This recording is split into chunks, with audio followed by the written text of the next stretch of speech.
सुप्रभात प्यारे बच्चों। आज की कक्षा में हम वसंत भाग 2 की कविता शाम एक किसान पढ़ेंगे, जिसे कवि सर्वेश्वर दयाल सक्सेना ने लिखा है। इस कविता में कवि ने किसान के रूप में जाड़े की शाम के प्राकृतिक दृश्य का चित्रण किया है। मतलब उन्होंने प्रकृति को ऐसे प्रस्तुत किया है जैसे जाड़े या सर्दियों में एक किसान बैठा हुआ हो शाम के समय। उसी रूप में उन्होंने प्रकृति को प्रस्तुत किया है। स्टार्ट करते हैं हम। कवि ने कैसे प्रकृति की तुलना किसान से की है और कैसे उसे मानव की तरह दिखाया है, क्योंकि इसमें उन्होंने मानवीकरण अलंकार का प्रयोग किया है। और कहा जाता है ना कि जो जहाँ ना पहुँचे रवि वहाँ पहुँचे कवि। तो कवि क्या क्या कल्पना कर सकता है और कैसे कैसे इस चीज़ की तुलना कर सकता है, उसी में हम आज देखेंगे उन्होंने प्रकृति की एक शाम को कैसे किसान के रूप में प्रस्तुत किया है। आकाश का छापा बांधकर सूरज की चिलम खींचता बैठा है पहाड़। घुटनों पर पड़ी है नदी चादर सी, पास ही दहक रही है प्लास के जंगल की अंगीठी। अंधकार दूर पूरों में सिमट बैठा है भेड़ों के गले सा। तो इसमें जो कवि है उन्होंने जो प्रकृति है उसका साफा, मतलब जो एक किसान है, जैसा कि इसमें दिख रहा होगा आपको ना कि पहाड़ को क्या बताया गया है, किसान बताया गया है।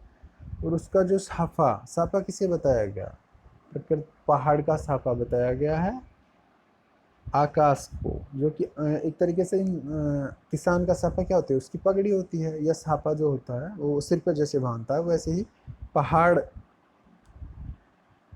का जो साफा है वो आकाश को बताया गया है। और लग रहा है कि जैसे पहाड़ को क्या बताया गया है, किसान बताया गया। तो जैसे कि पहाड़ ने आकाश रूपी साफे को अपने सिर पर बांध बांध रखा है और सूरज की चिलम खींचता बैठा है पहाड़। तो आप देखते हो कि शाम के समय जब सूरज ढलता है तब कैसा हो जाता है, वो लाल रंग का प्रकाश देता है या रोशनी वहां से दिखती है। तो आपने देखा होगा कि जब चिलम या जब हुक्का वगैरह पीता है किसान, तो उसको देखिएगा ना, उसमें आग भी ऐसे ही दिखती है जैसे कि वो जैसे कि प्रकृति में सूरज का डूबता हुआ शाम का दृश्य होता है।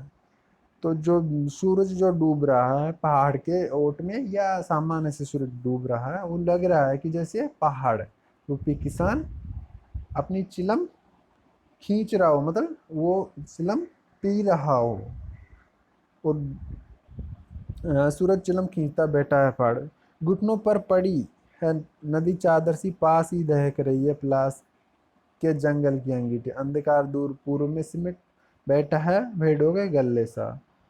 ये जैसे इस किसान रूपी पहाड़ चिलम पी रहा है, तो उसके घुटनों पर क्या है, उसके घुटनों पर एक चादर रखी हुई है। चादर किसे बताया गया, पहाड़ के नीचे जो तलहटी में जो नदी बह रही है उसे किसान पहाड़ रूपी किसान की चादर बताया गया है, जो कि उसने सर्दियों में अपने पाँव पर डाल रखी है। तो नदी को क्या बताया गया है यहाँ पर, नदी को एक चादर के रूप में बताया गया। और पास ही दहक रही है प्लास के जंगल की अंगीठी। और प्लास के पेड़ लगे हुए हैं पास में सामने किस पहाड़ के। तो प्लास के जो फूल होते हैं वो बेटा होते हैं लाल रंग के। तो जैसे लग रहा है कि जैसे अंगीठी, अंगीठी क्या होती है, सर्दियों में हम जो जला के रखते हैं अंगीठी, उसमें क्या होता है, आग होती है। और वो क्या बिल्कुल थोड़ा सर्दी में हमें थोड़ी सी ऊर्जा लेने के लिए या हमें थोड़ी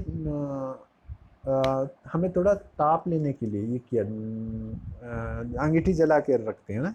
तो ऐसा लग रहा है कि प्रकृति रूपी पहाड़ ने भी प्लास रूपी अंगीठी को जला रखा है, क्योंकि प्लास के भी लाल रंग के फूल होते हैं और वो जो अंगीठी होती है उसमें आग भी लाल रंग की दिखती है। तो ऐसे लग रहा है कि जैसे प्रकृति पहाड़ रूपी किसान ने अपने सामने अंगीठी जला रखी है। और अंगीठी किसे कहा गया, प्लास के फूलों को कहा गया है। अंधकार दूर पूर्व में सिमट बैठा है भेड़ों के गले सा। और ऐसे लग रहा है कि जैसे जैसे सूरज डूब रहा है तो अंधेरा बढ़ता चला जा रहा है। और अंधेरा जो बढ़ रहा है उसे कैसे बताया गया है, उसे लग रहा है कि जैसे कि भेड़ होती है ना, वो खेत वो जंगल से या चरागाह से चर के वापस आ रही हो।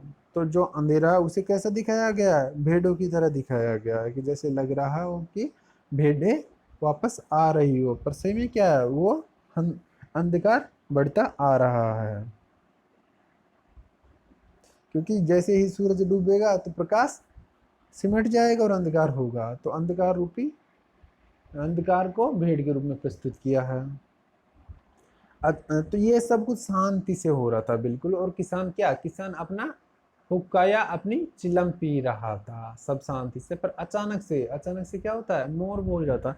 अचानक बोला मोर, जैसे किसी ने आवाज दी, सुनते हो चिलम ओंधी, धुआं उठा, सूरज डूबा, अंधेरा छा गया। तो ये सब कुछ शांत, एक तरीके से शांति माहौल में चल रहा था। पर अचानक से क्या होता है, अचानक से मोर बोलता है, और जैसे किसी, जब वो मोर बोलता है तो पहाड़ रूपी किसान को जैसे लगता है कि उसे किसी ने आवाज दी हो। तो ऐसा नहीं होता कि आप शांति से कुछ काम कर रहे हो और अचानक से पीछे से आपको को कोई आवाज दे, या आपको कोई आपके कान में कुछ बोल दे, तो एक तरीके से आप चौंक जाओगे या ठिठक जाओगे, है ना। तो वैसा ही पहाड़ रूपी किसान के साथ हुआ कि जब अचानक से मोर बोला तो क्या हुआ, वो जो चिलम पी रहे थे वो क्या हो गए, औंधी, चिलम औंधी, मतलब एक तरीके से वो औंधी हो गई, और धुआं उठने लगा और सूरज डूब गया। तो यहाँ चिलम औंधी होना किसे कहा गया, ये जो सूरज था उसी के डूबने पर जो अंधकार हो जाता है, और जब जो धुआं उठता है, धुआं किसे कहा गया, अंधकार को कहा गया। और चिलम औंधी होना कि जो सूर्य से जो रोशनी आ रही थी, जो सूर्य के ढल जाने से, सूरज के ढल जाने से एक तरीके से खत्म हो गई है और अब अंधेरा आ गया है। तो यहाँ चिलम औंधी तो किसे कहा गया है, सूरज का डूबना, और धुआं उठना किसे कहा गया, अंधकार का हो जाना। तो एक तरीके से क्या हुआ, जैसे ही किसी ने आवाज, जैसा जैसे कि कोई हमें आवाज देता है, वैसे ही क्या हुआ, पहाड़ रूपी किसान को जब मोर ने आवाज, मोर बोला तो उसे लगा किसी ने आवाज दी, और वो अचानक से ठिठक करके उसने अपने सूरज रूपी चिलम को गिरा दिया, और उसके गिर जाने से अंधकार हो गया।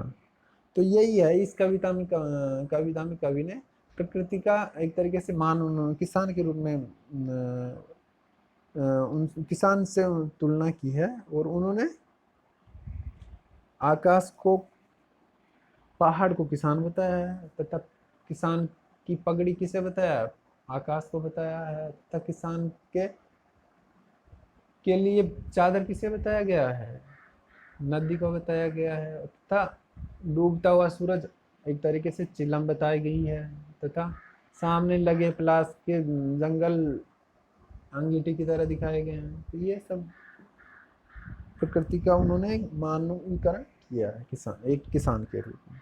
ठीक है बच्चों।